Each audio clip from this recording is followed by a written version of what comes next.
Do you ever look back at the year and realize, wow, I didn't see that coming, but I'm so grateful it did? Well, 2025 has been one of those years, the kind that humbles you, stretches you, and if you let it, reshapes you into something truer. For me, it's been the year of starting again, of taking risks, even when my hands were shaking, the year that reminded me it's never too late to start something new, and that fear, it usually means the thing you're about to do really matters. Yeah. And for me, 2025 was the year I realized just how powerful my thoughts really are. Like, truly realized it. The law of attraction isn't some fluffy, think happy thoughts thing. It's about taking complete ownership of your life, the good, the hard, all of it. Because when you start to see everything in your life as something you've attracted through your focus, it's empowering. You stop waiting for life to happen to you and start creating it for you. Hey there, welcome back to Midlife and Glowing. I'm Alicia. And I'm Nicole, and today we're closing out 2025 together, reflecting on what this year taught us, what we're ready to leave behind, and what we're bringing with us into 2026. When I think about 2025, the phrase that keeps coming up is it's never too late. Never too late to start something new, to chase something that lights you up, or to reinvent yourself completely. I think as women, especially in midlife, we're told this subtle lie that we stop evolving as we get older, that we've already found ourselves. So it's too late to pivot or dream differently. But this year proved the opposite. Starting Midlife and Glowing was a big leap I never thought I'd take. I was nervous, terrified to put my voice out there. But that fear was the clue. It meant I cared. It meant it mattered. And if I could tell anyone listening one thing as we close out this year, it's this. If something scares you, it's probably worth doing. Yeah, that's the magic, isn't it? Fear is such a funny thing. It's not there to stop us, it's there to point us towards growth. And this year has been one big masterclass in mindset and new paths for me. When I really leaned into the idea that everything in my life was something I had attracted, it was both confronting and freeing. Like, if I can attract things I don't want by focusing on them, imagine what I can create when I start focusing on what I do want. That's so good because it's true. So many of us spend our mental energy replaying what went wrong, worrying about what could go wrong, or comparing ourselves to someone else's right now moment. Exactly. It's really easy to do in our society too, especially if we're doing things like listening to the news or doom scrolling or things like that. We really allow other people's thought patterns or ideas or, complaints, problems to become part of our focus. We're focusing on those things. And then we wonder why our lives feel heavy or stagnant. But this year I started catching myself mid-thought like, okay, Nicole, is this what you want to attract more of? It's been a practice. Between nutrition therapy and the podcast, it's been a year of alignment. And that alignment came from slowing down, reflecting, taking full ownership of my energy, and getting really clear on not only who I wanted to serve, but who needed my support most. I love that because that's such a midlife superpower, being intentional about what you spend your time doing. And it sounds like even what you spend your time thinking about. Absolutely. I've actually noticed that this week in particular, the word intention or intentional has come up a lot in my patient visits with my nutrition patients, and really, obviously, right? Obviously, you have to be intentional when you're looking to do something about your health, but it's not even that I've been putting those words in people's mouth. They've been saying it to me like, intention being part of their process. And it really is an important part of attracting what you want. Absolutely. So let's talk about reflection because that's what this season is really about. But it's important to note reflection isn't about judgment, it's about awareness. Actually, non-judgmental self-awareness is one of the biggest teachings in yoga. Developing the habit of awareness without being hard on yourself, that's the key. And honestly, that extends to how we see others too. That actually reminds me of something that happened with my daughter recently. She came home from work one night and said, "Mom, I think I had one of those light bulb moments tonight." And she has one coworker that she hasn't always loved closing shifts with because she'd tell me that she would always end up doing the bulk of the work, cleaning, organizing, wrapping things up, closing down the coffee shop while her coworker sits at the computer. And so, she's doing the majority of this work and she was getting frustrated. And, I understood that frustration. But that night she came home and something had shifted. They ended up having a long conversation, and my daughter learned that her coworker had been through some really hard things, like life-altering stuff, things that would make anyone feel like they're carrying a really heavy load. And she said, I get it now. I see her differently. She's not lazy, she's hurting, and you really never know what someone is going through.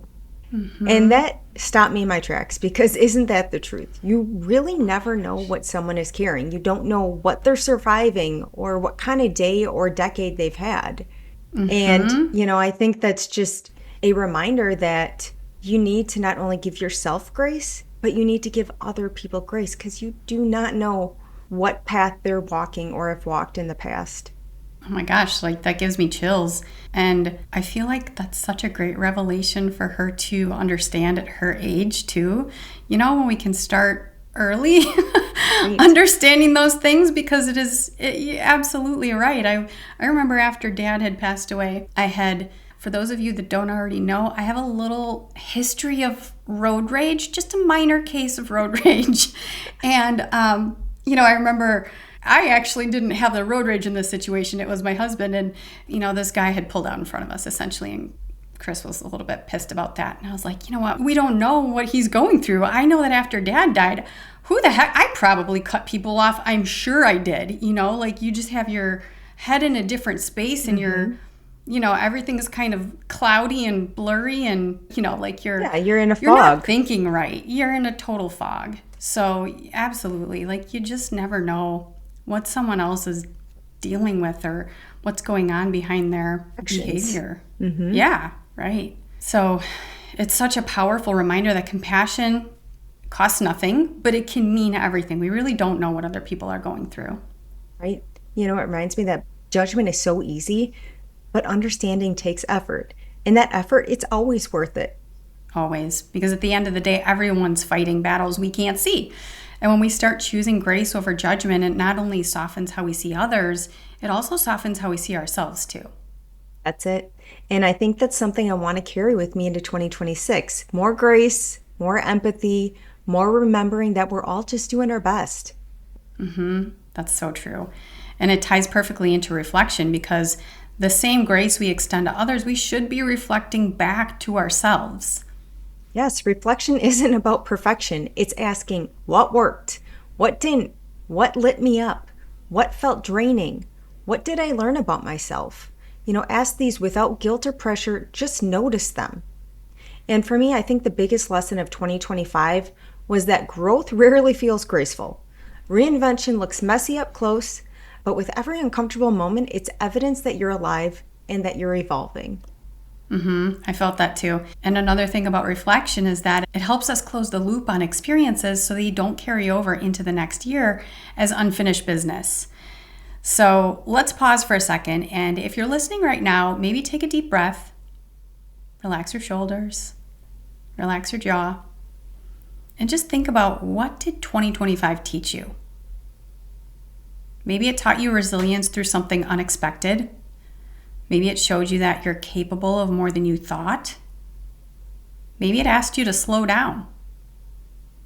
Whatever it was, honor that. It happened for you. That's so good.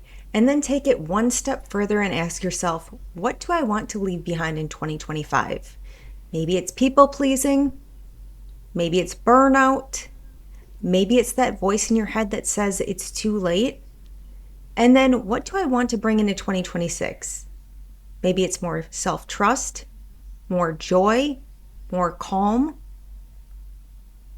I actually do just really love this idea of taking a step back and slowing down, pausing and thinking about, reflecting on how the last year went, because I think too often we don't do that, but we're all so gung-ho at the beginning of the year to be like, all right, this next year, let's go. This new energy of a new year, but we don't do the reflecting back part. And I think that's such an important step, like to learn from what just happened before kind of stepping into that new energy of growth. I think it's helpful to take a step back and learn from what we just went through. Yeah, absolutely. And the end of the year has that special kind of energy. Things start to slow down. You might have a few days off. And really, that's the perfect time to take a pause before you start sprinting, once you hit the ground running in January. Yeah, for sure. And instead of setting resolutions, what if you just reflected? Like really looked at what felt aligned this year and what didn't? Because reflection creates clarity and clarity creates direction. I love journaling for this. So I'll throw some essential oils in the diffuser, maybe make a cup of tea, and just write out answers to a few simple questions. Like, what am I most proud of from 2025? What made me feel most like myself this year? Where did my energy feel wasted versus well spent? What rituals, habits, or relationships supported my glow? What challenged me the most and what did it teach me? What did this year reveal about what really matters to me? When did I surprise myself this year? Where did I say yes when I should have said no? And what will I do differently next time? No pressure, no perfect grammar, just getting it out of my head and onto paper. That's so powerful. I do something similar, but I also include visualization. I close my eyes and I picture how I want 2026 to feel. What does peace look like? What does abundance feel like? That's how you start creating from intention instead of reaction. I love that. Something that's really been coming up for me as the year winds down is this idea of letting go, but not in that cliche just move on way.